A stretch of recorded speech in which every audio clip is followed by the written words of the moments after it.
Okay, I think we're going to make a move because we've got a lot to get through today. So, good afternoon, everyone, and thank you for joining us on today's webinar, From Compliance to Transformation, Why Supplier Improvement is Key to HRDD.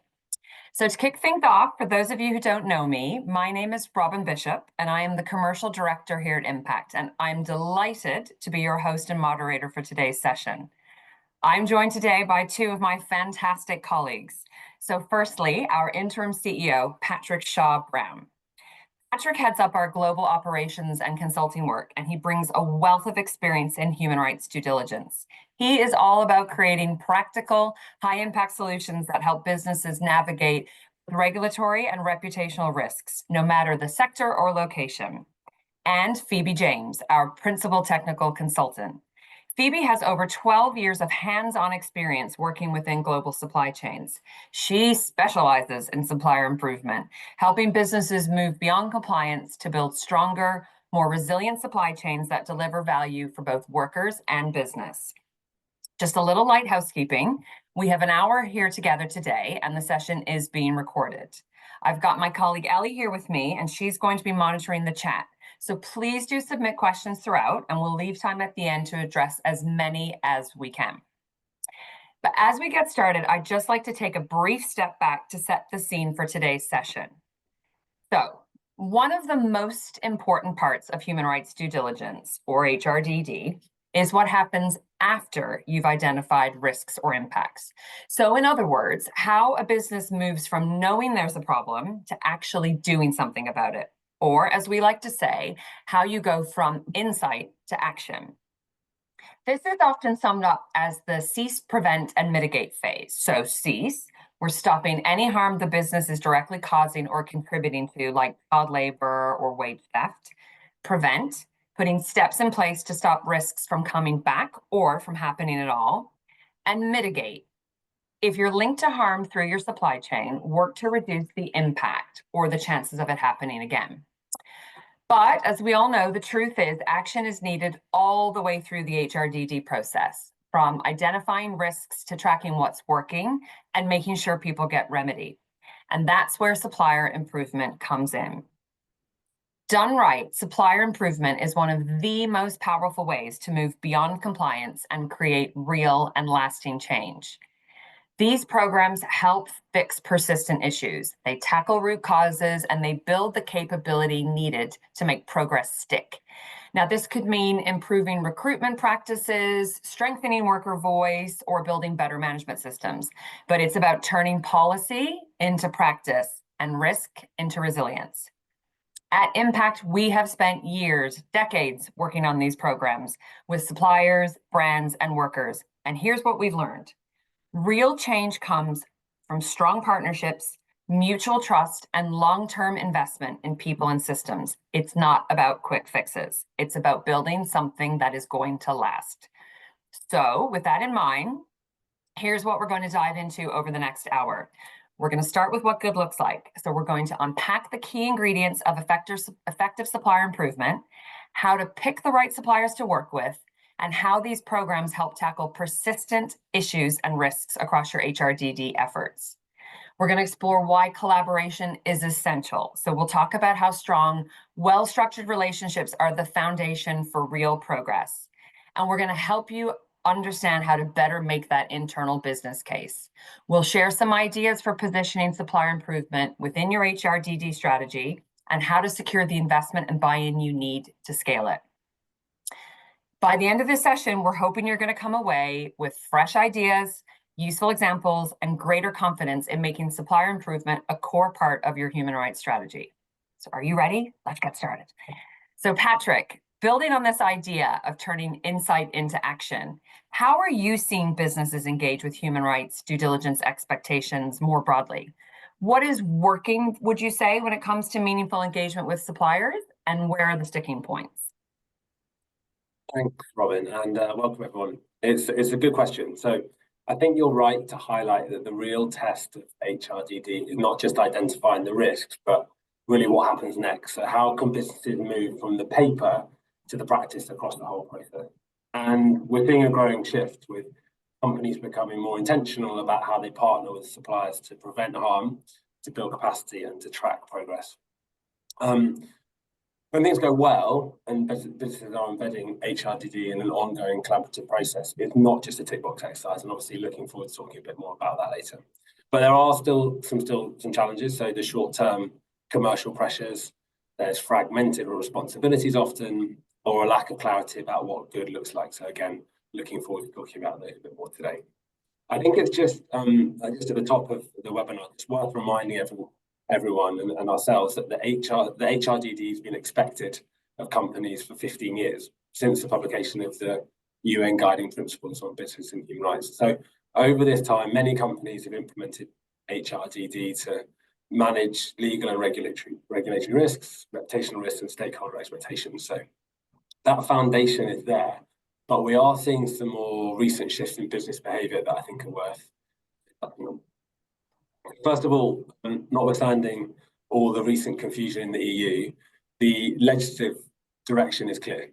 So legislation is reinforcing that this phase of the cycle is non-negotiable.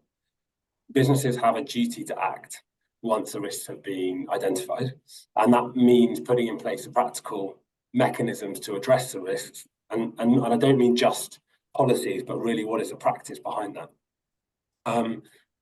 We see that supplier capacity building is really central to that. It's what turns that due diligence from that tick box exercise into something that actually really drives change on the ground. So one thing about legislation, but another trend is that a growing recognition that HRDD isn't just about compliance, and there's other reasons to do this as well, particularly reputational, and also to reflect that stakeholder expectations are always increasing, whether that's from investors, from customers, or even from companies' own employees. And I think that we're seeing that shift is leading to a much greater engagement at the senior leadership level of organizations, which is crucial because obviously they're often the people who can set the tone, which can truly cease those harmful practices, to use the HRDD language, when they're uncovered, and to invest in those systemic fixes. And then lastly, I'd say we're seeing a trend away from these more transactional supplier relationships towards more collaborative partnerships. And this is obviously key to the prevent and the mitigate elements of the wheel we've got on screen, because you can't identify the root causes or build those long-term solutions if your relationships are based just on sort of audits and enforcements and things like that. So companies are really starting to understand that building supplier capability, and critically the trust in that relationship, is essential to anticipating and preventing issues before they escalate. Okay, so this is quite encouraging. What I'm hearing is that you know, from your perspective, the business and human rights space does seem to be really evolving, that ethical practices are no longer just about compliance, but are increasingly being seen as a key to more long-term resilience and sustainability. Is that right?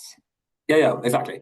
I think it's also worth just pointing out that there's also very real and tangible financial element here. We all know that prevention is almost always better and certainly cheaper than cure. And so I just thought it'd be helpful to bring just one example from our work that links the financial implications to the regulatory drivers. So from 2020 to 2021, as some of you may know, 4 of the world's leading rubber glove manufacturers were banned from importing their products into the USA due to concerns over forced labour. The largest of these was a company called Top Glove. It's estimated that they lost in the region of $1 million a day in terms of lost sales during the 14-month sanction. So we worked with Top Glove to design and implement an HRDD approach, and to subsequently provide the evidence that they needed to get that ban lifted. And as you would guess, the cost of that fix was a fraction of the lost revenue. And then more recently, away from regulatory pressures, we could look at examples of Dyson or Tesco or Goodyear. These are just 3 companies that have been subject to the rising number of class action lawsuits by groups of workers in their supply chains. And these often target the big name brands because they get a lot of media attention. And so proactive these issues before the fact not only helps save those, limits the reputational damage of cases like this coming to the public eye. Gosh, those are really good examples and drive that point home. I mean, nothing incredibly costly, $1 million a day. That's crazy. We're talking fines, lost business, damage to reputation. And as you said, Patrick, trying to fix the problem later almost always costs more than trying to prevent it in the first place. And I think that really sets the scene nicely for our discussion today, because that's where supplier improvement programs really come into their own. They are one of the most powerful tools we have under the HRDD framework to stop issues before they start. So Phoebe, just turning to you, Patrick mentioned the importance of helping suppliers build their capacity. Can you talk us through how these programs actually support that? And I'd love to hear what your thoughts are on why they're so effective in turning policy into real change on the ground. Sure. So if we think first about the policies that we use to set expectations within our supply chains, so a code of conduct, these are often developed to align with laws and regulations in our own countries, and sometimes do even go further. We should consider with these expectations if they truly resonate or even make sense with the context of our suppliers. So thinking about this through the lens of laws, culture, norms, and economics that they're used to. If we're imposing standards that feel disconnected from our suppliers' realities, there's a very real risk that it can hinder their ability to understand and genuinely embrace the need for change. If we think about a time that we've tried to get those around us to make change, it could be our partners, our children, or our teams at work. It might be a new habit, maybe eating more vegetables as a family, or a new process that you would have to follow in work. For people to be able to change, it comes down to two key things. So the first one is intrinsic motivation. For any change to take hold, individuals need to understand why it matters to them. For us, this might be asking, how will this new process help me? Or why is this important? And for our suppliers, this might translate to, why should I invest the time and the resources in meeting my customers' needs when I think it might have a negative impact on my business? So we need to be able to demonstrate to our suppliers how these changes will contribute to their success as well. And secondly is ability itself, because even with the strongest motivation, the question remains, do I understand what I need to do and how to do it? Even though what we're asking is so important, we're often asking suppliers to make really big changes to the way that they do things. And they're not just small tweaks. They can significantly affect the way that they run their business. If we take working hours as an example, if we ask a supplier to cut down overtime to provide workers with fair working hours, this will directly impact on their production capacity, and it can feel like a threat to the profitability and even the sustainability of their entire business if they don't know how to do it. We've seen many instances where suppliers have been overwhelmed by these expectations, and as a result, we see things like resistance to engage or non-transparency or simply doing nothing because they don't understand the why or the how. And this is exactly the problem that supplier improvement programs are designed to address. We help customers to explain what they need in a way that makes sense to their suppliers. Then we help suppliers to understand that it's not just about their customer. It's a shared goal that will ultimately benefit everyone. Well, I would personally like to petition for the next webinar to be about how we change partners to get kids to eat vegetables. But no, absolutely, Phoebe. And I think what you've described, it shows a real shift and this movement from ticking boxes to this idea about building true partnerships that help suppliers manage risk. And I want to ask you, you've seen both sides. You've been an auditor and you now work closely on these programs. So you know where the traditional approaches fall short and also where the real change happens.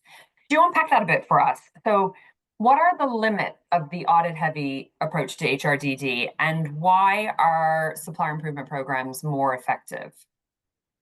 Yeah, sure. And I'll start by saying that social audits have played and will continue to play a significant role in raising awareness and establishing a baseline for social compliance within our global supply chains. Audits are fundamentally designed to provide us with evidence of compliance or non-compliance against a broad set of criteria or benchmarks. For example, does a company have policies in place that align with our expectations? And what evidence tells us if these policies are working? But in their current form, they generally don't allow us to understand the points that we just talked about before. So intrinsic motivation, or the individual and collective abilities within the organization. And this is important for making and sustaining change in their human rights practices. So without going deeper, we can't truly understand the material risk a supplier presents from a human rights due diligence perspective. And I'd like to give you an example. We recently conducted a needs assessment for a furniture supplier in Malaysia, and on paper, they look good. They had all of the relevant policies, risk assessments, and records of health checks. Plus, when we were there on site, all of the workers were, of course, wearing all of their PPE. All of the signs pointed to a compliant operation, and from an audit perspective, that would likely have been enough. By digging deeper, looking at absenteeism records, medical records, having conversations with line managers and medical staff and workers, we found a pattern of regular and unplanned leave, which was caused by workers taking time off for medical visits and sick leave. What was happening was that workers were not wearing their face masks in the workshop because it was causing rashes on their faces. And as a result, they often contracted respiratory infections. So this shows us the impact on the workers and the business, but also the underlying gaps in systems and feedback loops that mean that the problem wasn't identified or addressed in the first place.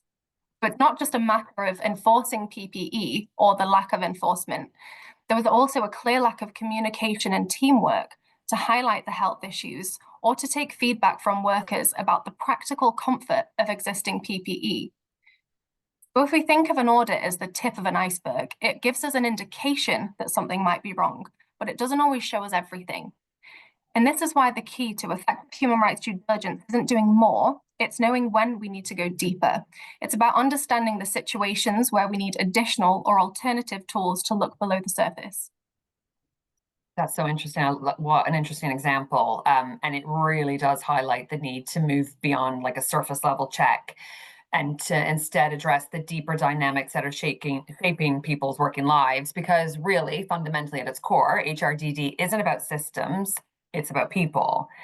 Patrick, turning to you, you've already touched on the shift from a more reactive approach to compliance to more strategic, proactive approaches.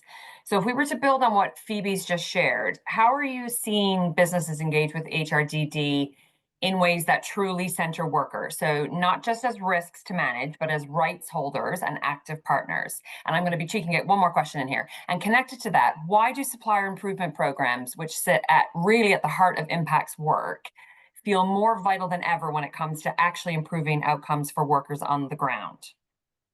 Yeah, thanks, Robin. And honestly, I think that's really at the crux of it. We're doing a lot. We're talking about frameworks and matrices and regulation. And it's really sort of easy to forget that HRDD is ultimately about protecting and improving the lives of workers, and through that, protecting businesses.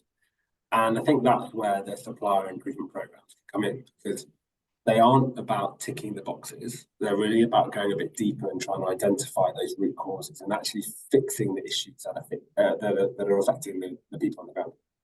I think obvious to say this, but workers don't really care about corporate management systems. What they care about are the consequences of the weak systems or poor communication, the gaps in management that often don't show up in those one-day visits, as Phoebe just explained. So I think supplier improvement programs give us a way to move beyond that surface level compliance and really engage with the realities that the workers face, and then to be able to do something about it. So obviously, to get that worker perspective, it's important to listen to those closest to the workers. And that's why we've asked our impact colleagues in Bangladesh to share their views at this stage of the webinar. They speak to workers in their supply chains every day and have some incredible insights about what changes have had the biggest impact on workers.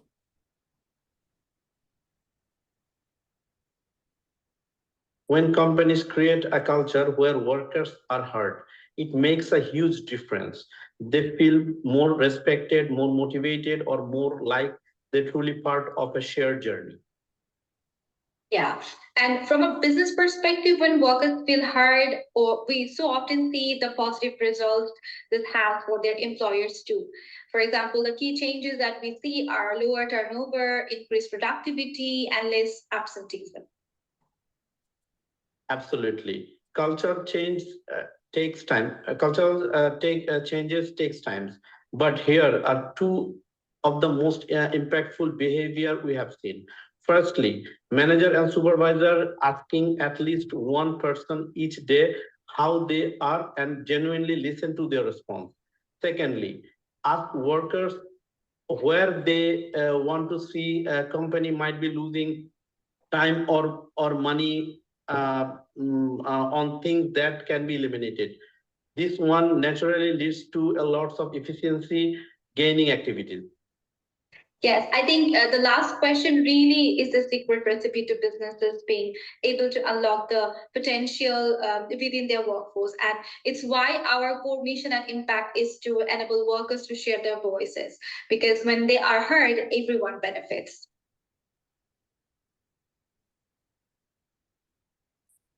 Wow. Asking someone how they're doing and actually listening to them, it doesn't take much more than that, really. I think that's such interesting insight on what the team have found has been quite essential in driving cultural change. Phoebe, you've talked about why going deeper is often necessary. So I'd love to shift now to what that looks like in practice. So can you walk us through what a supplier improvement program actually involves? Sure. These programs are designed to strengthen relationships between customers, suppliers, and workers, and to give suppliers the tools they need to manage human rights due diligence effectively with their own company. And our role at Impact is to provide the frameworks, essential skills, and advisory as we guide suppliers through an entire cycle of change. And at Impact, these programs, they're typically built around 3 key phases, right? And run over a period of about 12 months. Let's start with phase 1. Can we start with that, please? Yeah. The first phase is about developing a really clear strategic direction. This isn't the same as a corrective action plan. It's about building human rights due diligence into existing management systems and strategies and monitoring systems. So thinking proactive, not reactive. We begin each program with a needs assessment, which allows us to pinpoint specific areas for improvement within the supplier's organization. This is our opportunity to help everyone understand the core mechanisms that drive the daily operations. While we're on site with suppliers, we also collect feedback directly from workers, and this makes sure that we understand their experiences and perspectives too. We then work closely with the supplier and their customer to facilitate collective discussions, exploring shared motivations, understanding challenges, and establishing key commitments and agreements that both the supplier and their customer are happy with. From there, we can support suppliers in developing a robust strategy and practical action plans, making sure that there are really clear lines of accountability all the way through. Yeah, and can I just jump in and say that with even the strongest strategy, no matter how well it's grounded in insight or aligned with business motivations, it can stall without one critical ingredient, and that is collaboration. And really, when we're talking about this, we're not just thinking about collaboration as a principle, but as a practical capability. So the ability of suppliers and their customers to work together openly, to share information, and to solve problems jointly. So Patrick, we often hear this word collaboration used as a buzzword, but at Impact, we assess it as a specific capacity factor. So I'd really love it if you could talk us through what we actually mean by collaboration in this context and why it's such a vital piece of the puzzle. Yeah, indeed. Thanks, Robin. So collaboration really is a critical capacity factor because it reflects how well the different departments and levels within a supplier are working together to understand the risks, to address them, and ultimately to prevent the human rights impact. So just reflecting on what I've seen when this works well in suppliers, there's information that flows freely, there's a shared understanding of responsibilities, and Phoebe was just talking about shared motivations. A shared understanding of responsibilities is sort of part of that. And the different teams are working together to identify and solve the problem proactively. So if I ask you to describe the essential elements of a management system, you might talk about the documents, policies, the processes, and all those sorts of things. And of course, that's right, that's part of the answer, and they're required, but they're not sufficient. So if we just go back to that example that Phoebe gave about the Malaysian furniture supplier, The challenge there wasn't about the policy, but it was about the gaps in collaboration, which meant that the policy wasn't really being implemented properly. And even if they'd had the best health and safety manager in the world, a person would not have been able to join the dots and see the big picture, or be able to answer the questions about the real root causes if they were doing this by themselves, let alone be able to embed practices that solve the problem across the entire workforce. And so the capacity for collaboration is powerful and necessary and equally a part of an effective management system. And that's why, as part of our work, when we're doing these needs assessments that Phoebe's mentioned, we assess the existing capacity for collaboration. And when it comes to building the strategies and the action plans, following the needs assessment, we bring together all the key stakeholders from the management, leadership positions, plus, of course, the voice of workers, to collectively understand the challenges from the different perspectives, and then to co-create the practical and well-informed solutions. And when this is done well, this fosters a shared ownership, and it's really that shared ownership that can lead to sustainable change. That's really interesting, Patrick, and actually sets us up really nicely to dive into the second part, phase 2. Phoebe, can you walk us through then what happens once we've set this foundation in place and we know that we are ripe for collaboration? Sure. So phase 2 is about implementation and tracking. So this is when suppliers put their strategies into action. During this phase, it's important that we continue to think really practically about how to equip and support everyone within their business for the changes that are coming. To give you an example, a supplier was moving from a manual to a digital working hours tracking system. And as they were looking for technology solutions, some of the things they had to consider were language requirements of all of their team, how they would train everyone to use it effectively, and what expectations they would need to set for its use to make sure that it was used correctly and they got the accurate data out of it. Throughout phase 2, we also have regular check-ins with suppliers and the customers to monitor progress. And over time, we see that this regular engagement really helps to build trust and strengthen relationships.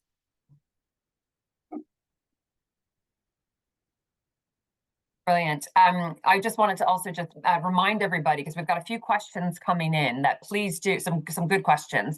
Please do, if anything pops up or any comments, if you're experiencing any of this yourself, if you've got some great examples of how you set this foundation, you drove collaboration forward, that would be super, super helpful.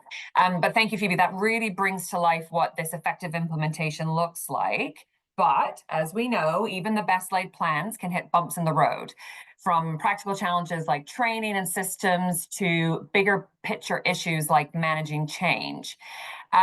We wanted to go back to our team in the field and explore that a bit more. So we spoke with our colleagues, Martha and Risha, who've been working closely with suppliers, and they've shared some of the common hurdles that they have seen in these programs and give some advice as to what we can do to tackle them before they become full-on roadblocks.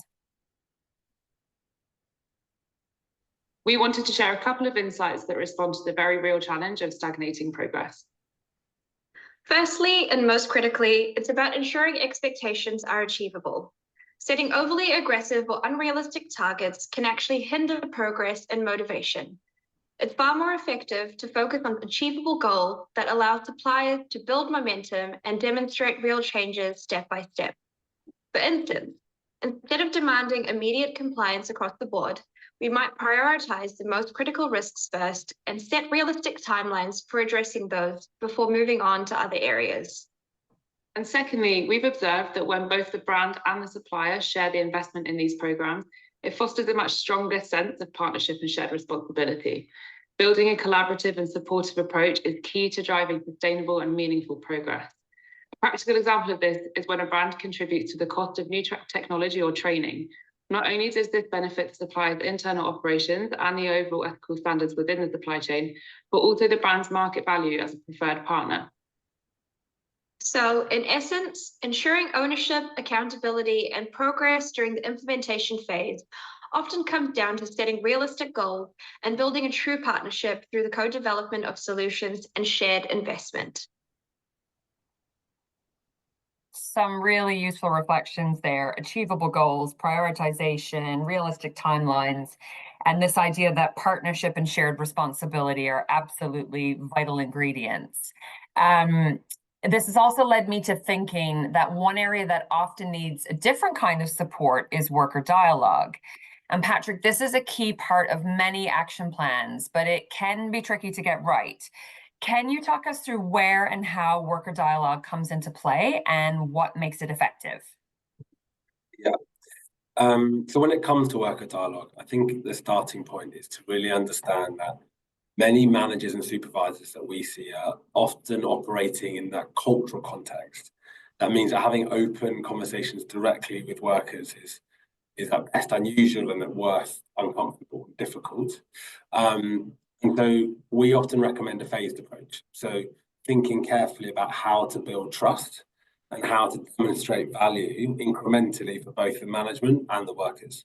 So good examples of places you might want to start might be taking feedback on the practicality of newly developed processes, or understanding where practical efficiencies can be gained in operations. It's often the workers that have the answers to these. So facilitating mutually beneficial conversations at the right time, critically in the right way, that clearly demonstrates to the management teams the values of worker engagement and doesn't leave those managers feeling undermined. That's in terms of sort of how it's done. In terms of when it's done, it's really important when looking at the action plans. You understand where worker dialogue fits in, and it often isn't the first focus, and that's okay. And just to kind of go back to Vrisha's point in the text in the video about sort of finding that initial win for a project, we all know that it's important on big projects to have that tangible returns and to see benefits quickly to continue that engagement. So it may be better to bring in the worker dialogue at a time when you can do so sensitively and where it can genuinely support in helping management to solve. That is such an important point, and those early wins can really shift the energy with suppliers, especially when workers and leadership start to see the results for themselves. So prioritizing in that way, it doesn't just help manage risk, it really does help build trust and momentum from the start. And Patrick, you touched earlier on the importance of collaboration within supplier organizations, but of course, collaboration, as Martha alluded to, doesn't just stop at the factory gates. The relationship between suppliers and their customers can be just as influential and just as complex. So here's the next big question. What role do customers really play in this process? So are they simply funders, co-funders, or are they meant to be truly active partners in enabling long-term sustainable change? Yeah, well, many of our clients are the customers who fund and co-fund the crucial programs to support their suppliers, but their role extends far beyond that financial support. Let's just touch on that briefly now. In terms of what good looks like, these customers often hold the leverage which is needed to incentivize action and progress, and that goes beyond just funding a project.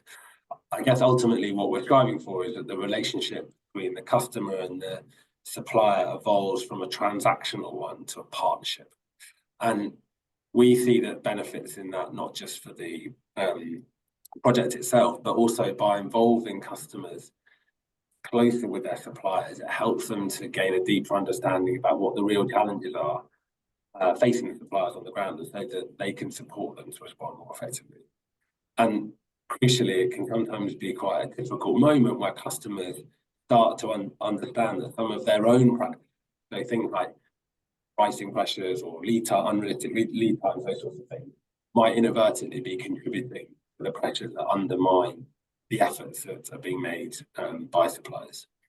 So where the challenge we see is sometimes the relationship between the customers and their suppliers are quite strained or purely commercial. They don't know quite how to kind of get over that hurdle.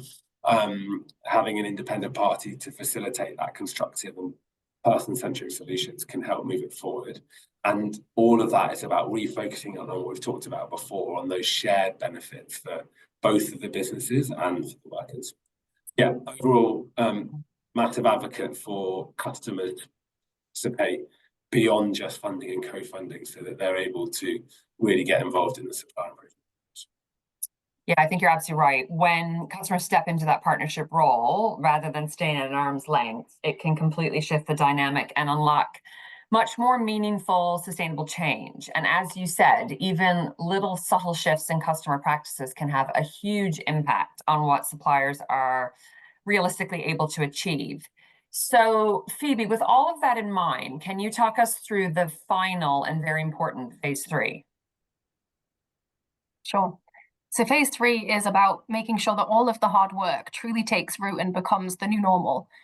So during this phase, Impact's ultimate goal here is really to reflect on what's changed and what more needs to be done to maintain this change. So as I mentioned in phase 2, thinking really practically and about the usability of new processes, it's really important to making sure that they will work long term.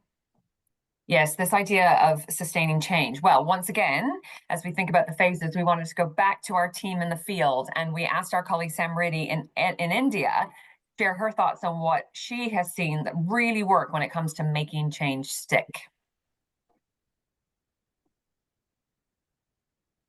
From what I have seen over the years, I would say the two most effective strategies would be having clear communication and also having well-designed reward systems in place. Human behavior is hugely shaped and influenced by what gets noticed, what gets appreciated. So if we want to encourage, say, positive, new and positive behaviors around human rights, then our reward systems need to reflect that as well. And to say for supervisors, this could directly be linked to their team's adherence to health and safety protocols, perhaps team bonus for consistently meeting and maintaining a safe working environment. Or it could also be tied to, say, positive worker feedback score, showing that they're creating a more respectful and inclusive team culture. So it's about making these new behaviors feel valued and worthwhile. Love that. That's so interesting. Yeah, making the new behavior feel valued and worthwhile, clear communication, and thinking about the reward system. So thanks so much, Samriddhi, and especially to all of our colleagues who shared their insights. It's really useful to hear from the people on the ground who are day in, day out working on these programs. Phoebe, I wanted to touch on a word that keeps coming up, capacity. It's so important, but it does, I'm not going to lie, it does feel a bit intangible sometimes. So how do you actually assess it in these supplier improvement programs? Is there a clear framework or set of indicators that you've been working with? I agree, yeah. Capacity can feel quite abstract. So make it more concrete, we use a framework that helps us to look at suppliers' overall ability to meet and maintain ethical standards. And we often refer to this as the SERA framework, which stands for systems, effectiveness, resources, and attitudes, or we can also call this last one culture. So firstly, looking at systems, as you can imagine, it's looking at documented management systems, policies, and procedures. But we don't just look at whether they exist. We also look at the consistency across the organization, how easy they are to implement, and we also look for any unintended consequences of the policy or potential vulnerabilities to corruption. So systems is about the blueprint and also how usable it is. When we come to effectiveness, this looks beyond the paperwork to see how well those systems are actually being implemented on a daily basis. So we look at things like human resource allocation, evidence of internal training, how actions align with policies. And we also look at suppliers to see how they're currently tracking their own ability to implement these policies. So this is really where we start to see if the engine is actually running smoothly. Yeah, and just to jump in, Phoebe, I think the effectiveness is where we often see the real picture start to emerge. You can have all the right systems in place, but if they're not being consistently applied, they won't deliver the desired outcomes. Yeah, definitely. That's a really, really good point. And then we have resources. So this is quite straightforward, and it's essentially about the internal support available. So this includes the people. They have the right people and enough people. We're also looking at infrastructure like software and hardware and the financial resources available. So essentially we're asking, do they have the tools they need to get the job done? That makes sense. Sorry to jump in, but you can't implement improvements without the necessary resources. Yeah, exactly. And finally, and this is often where we gain the most illuminating insights, is we're looking at attitudes and cultures. So this includes attitudes of senior leaders towards human rights and behaviors of supervisors towards workers. Interesting. Interesting about the behaviors and the relationships and the communication patterns within supplier organizations. It often brings together all the other elements and helps to understand the root causes of issues. And I think it's really important to share that without these insights, it's incredibly difficult to design truly effective capacity development support. And I'd also just like to add that if it sounds to you like we're opening Pandora's box, you'd be right in some ways. So it's not just about the surface level. Capacity building is about fine-tuning the entire system.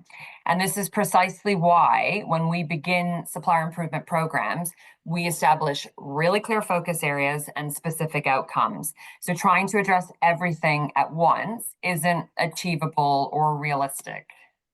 Yeah, I think that's really important to bring out, Robin. But also, whilst we gain this comprehensive view of supplier capacity, we also need to be very mindful of the human element here. So supplier improvement programs involve change management. We will all know from our own organizations that that's hard work.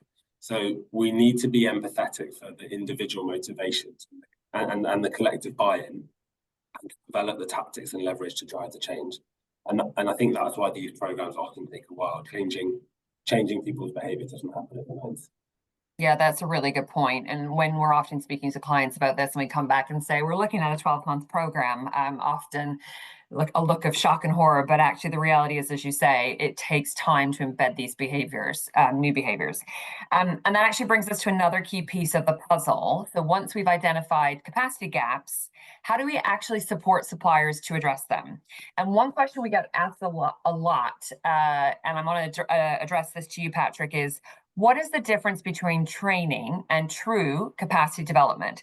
So I tend to see that the terms are used often interchangeably, but we know from experience that they mean very different things in practice, and the distinction really matters when it comes to achieving long-term change.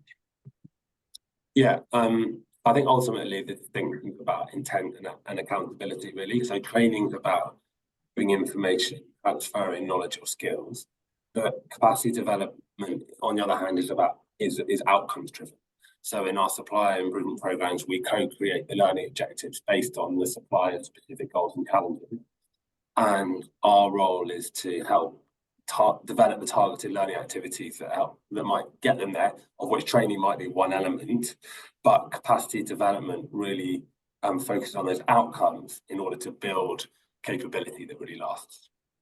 Yeah. Okay. Well, listen, guys, Patrick and Phoebe, you've sold us. We're all bought into the value of supplier improvement programs. But let's be realistic. We've got nearly 100 HRDD experts on the call, so we're kind of preaching to the choir. We know that in reality, most of us, sadly, have limited time and limited budget. So implementing these programs across the board just isn't feasible. How do we know then? How can we decide whether it's worth going deeper than a standard audit? Phoebe, I want to ask you, what would you say would be the signs that a supplier improvement program will really make a difference?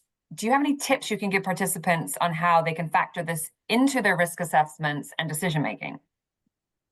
Sure. And if we're thinking in terms of supplier resilience, then there are three kind of additional questions that we can ask ourselves to understand if we need to do more to support a particular supplier. So first of all, is my supplier truly aware of their own human rights risks? Secondly, is my supplier truly committed to responsible business, and what evidence supports this? And finally, am I confident that my supplier has the capacity to manage human rights due diligence on their own?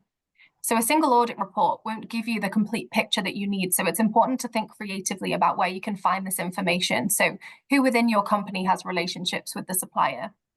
Do you have previous audits that you can look at? What do you already know? So ultimately, a resilient supply chain means the answer to these three questions should be yes. And if not, it's a good indication that exploring beyond audit tools could be a really good next step to consider. Yeah, but let's be realistic. One big challenge is getting internal buy-in. So the budget, the time, the energy. I'd love to just take a couple of minutes to actually focus on what can help to shift these conversations internally. we actually reached out to one of our clients who's made supplier improvement a core part of their HRDD strategy. And we asked her if she was able to join today, what advice she'd give others on the call. But she did share with us 4 key tips. Patrick, I'd love you to talk us through these and just share what her insights were. Sure. Yeah, I'll be quick. There's questions coming in, so do please keep those coming in. We'll try and leave at least 5 minutes of questions at the end. But quickly, the few things that she said, which I thought were valuable to pass on. The first one is start with a simple big picture theory of change. So this isn't a massive depth. It's about being really focused, something that the senior leaders can grasp in a couple of minutes. So risk reduction, cost savings, improved delivery, ESG targets, those sorts of things. The second one was about focusing effort. So picking 1 or 2 priorities. To fix everything is going to lead to people getting overwhelmed and a lack of progress in any area. So what are the 1 or 2 really high risk areas? They were suggesting like geography or a supply chain or a persistent issue, and really target that. The next tip was around piloting to prove the concept. So starting small, so something that's low cost but can demonstrate impact quickly. And also related to this was the use of stories and to try and personalize some of this. So one of the quotes which they had used when speaking to their senior leaders was from one of the suppliers on the program, and it says, through this program, I've gained loyalty in return. The workers are happy and no one has left the company. I've received positive feedback from our customers as well. That's a sort of quote that can help lodge the benefits of these programs into the minds of the senior leaders. And then finally, it was about using the pilot to build momentum. So use it as a live case study, to share results early, and to explain how you're adapting, and to try and help shift the conversation from why we should do this to how we can scale it. So thank you to that client for those insights. Just to summarize, start simple, stay focused, pilot something real, and build momentum. Fantastic. Just to kind of take us to almost a close, Phoebe, I think that's brilliant, and really, really grateful for those tips. Also, another really compelling way we can build momentum is by showing what's already worked in real numbers with real outcomes. Phoebe, is there anything you have that you could share for our listeners today? Sure. And I'll share an example of our Benefits for Business and Workers program. So this is a scalable approach to supplier improvement, which means groups of suppliers can participate all together. And as you can see on screen, the sheer scale of the change that can be achieved when we invest in responsible business is just massive. So working with 90 factories over 2 years, they were able to save costs across all of their businesses of over £6 million. And these savings came from 3 key areas. So first of all was the reduced labour turnover, so saving time and money on recruitment and training, and also retaining workers who they'd already invested a lot of money in. Secondly was reduced absenteeism. So workers were no longer taking unplanned leave because there was a clearer policy and it was less restrictive in terms of the process, so they could use it a lot more easily. And finally, there was increased efficiency. So it came from kind of a confluence of factors, including this. And all of these changes that the suppliers made, including kind of enhanced worker dialogue, led to this efficiency. And as we can see, this translates directly to improvements for the workers as well. In addition to increased take-home pay and a reduction in working hours, the biggest change workers shared with us was that they now felt valued and respected by their employer. Super, super interesting. I'm very conscious of the time, and I would really love to kind of summarize and move into the question section.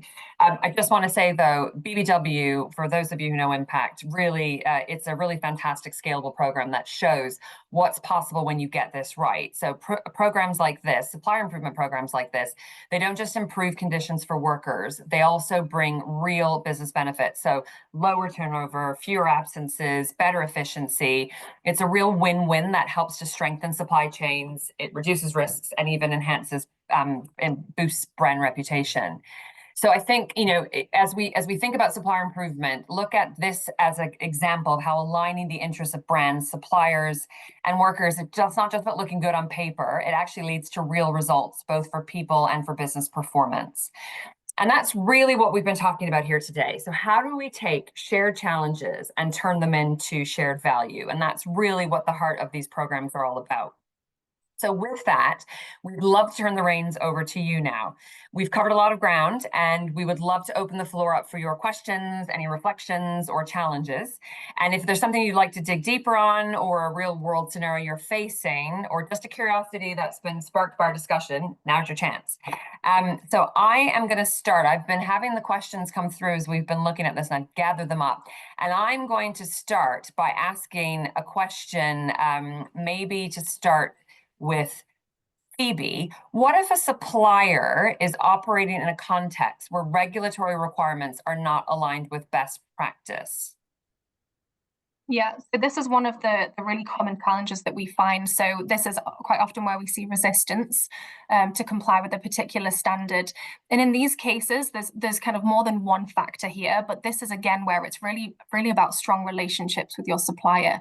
So in these situations, we tend to work quite closely with customers to look at where their leverage is and where that exists, to kind of put pressure on companies to increase their standards. But again, it's about making sure that the businesses themselves, so the suppliers, really understand the impact of these changes on their own business. So yes, it can feel kind of scary and different and difficult to do, but it's taking a phased approach. So it's not everything all at once, it's taking it in small steps. And ultimately, it's about that continuous improvement kind of commitment, really, more than anything. Yeah, and if we were to build on that, then thinking where the regulatory requirements are not aligned with best practice, what about thinking about informal contexts? So how can we think about this as maybe, could this work in an informal supply chain or somewhere like agriculture? Yeah, so this is brilliant in the informal supply chains. So essentially, where you have a supply chain where kind of minimum compliance with the law is no way near achievable yet, this is a really good program because we're looking at progress, right? So we're setting goals and targets and we're working towards them. It's still about continuous improvement, but it doesn't have to be towards compliance. It could be, and quite often it can be.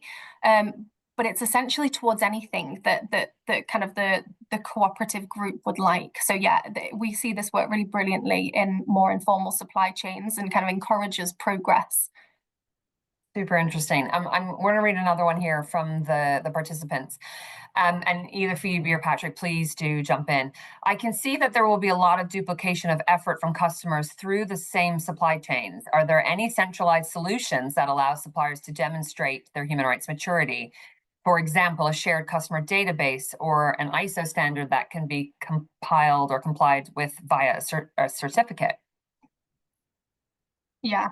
And again, this is another really common challenge that we see. So you've got 6 different buyers in a garment factory. They all are kind of working towards the same standard, but in slightly different ways. And you've essentially then got a supplier who's working towards the right thing because they've already said, yes, I want to and I'm committed to, but they're being told slightly different things. And it's within that nuance then that all of this confusion and frustration can then start. So again, if you're looking at supplier improvement, it's about how can they understand what their risks are, understand what best practice is, and work towards that. And ultimately, they'll be embedding kind of data collection, kind of data tracking methods into the way that they operate. So when they have these different audits or have to work towards different standards, they're more easily able to provide the information that they need to do. So an auditor comes to their door and says, okay, we've got an audit with you. And they'll say, no problem, come on in, spend 3 days, look at whatever you want because we've got all the data. So it's more around preparedness. And again, if we bring it back to resilience of suppliers rather than making them adapt to different systems. Interesting. Robin, sorry, go ahead, Patrick. Yeah, just jump in there as well. Just something around the collaborations that we often see with suppliers. So we actually have convened our clients who have shared suppliers. And I can think of examples across garments, but also in agricultural supply chains, but also in energy, heavy industry, when we're talking about workers in shipyards, for example, where actually collaborations of customers can come together to work with supply bases together. And that can be a really powerful way of not just supporting the suppliers, but also supporting each other and being able to have that synergy, which means that the total positive outcomes for all of those companies, all of the group of customers and the group of suppliers is more than the sum of the parts. So that collaboration is another way where companies can sort of get over that hurdle of being of asking suppliers for different things. That's a super great example there. Thanks, Patrick. We've got another question here. Apart from continued business, what type of incentives or recognition can be extended to suppliers who consistently meet HRDD requirements and demonstrate strong performance? Panelists, any thoughts on this question? I think there's something here around the trust and the way that really turns into business. At the end of the day, the customers and the suppliers are here to be profitable and to make money. What we need to do is make sure that that's done in a way which protects and respects the rights of all those involved. But what we've seen is where customers build this partnership. I talked earlier a bit about trust with the suppliers. That relationship means that that they're both in a better position to be able to understand each other's the challenges on each other's working relationships and the difficulties that might arise, so that when there are bumps in the road, that they can get over it together. So I would say that there can be sort of short-term incentives or kind of avoidance of penalties, but really, if you look at where it works well, the relationships sustain for a long time, for years or even decades. We were recently working with a customer who's been buying from a supplier for 19 years, and it's because they've invested in a relationship like this. So I think if you can explain to people that this is about the long term, that can really help build those incentives, even if in the short term, some of those challenges still exist. And to add as well on what Patrick's saying, if you look back at the cost saving example from BBW, that's the value, right? So, you know, if you've got suppliers who are saying, okay, we need more money from here, or, you know, if you want us to raise wages, you know, can you help us? And yes, that's part of the problem. But the other part is, are you as efficient as you can be to start with? And then let's work from there. So kind of collaborating and everyone buying into these kind of programs and these approaches in itself is kind of evolving and bringing out value in the company that's already there. That's brilliant. And I just wanted to comment, for those of you who are asking, we will be sharing the recording of the webinar today to all the participants. I'm conscious we have 1 minute left and I like to stay on time. So I just would like to say, if there's one takeaway from today, it's this. Real change in supply chains, it doesn't come from checklists. It comes from people, from trust, dialogue, and the willingness to go deeper. And we feel really strongly that supplier improvement programs help make that happen. They turn insight into action and move us from compliance to real transformation. And when it works, everyone wins. Suppliers, their customers, and most importantly, the workers at the center of it all. So there's no silver bullet, but there is a roadmap. And we hope today shined a little light on the way forward. Guys, thank you so much for joining us. Thank you to our panelists. As always, we are here to help support you. And if you'd like to explore this further, we'd love to hear from you. Reach out. My contact details are on the slide, but also we will be reaching out to all of you with the recording. So have a great rest of your evening and thank you for attending.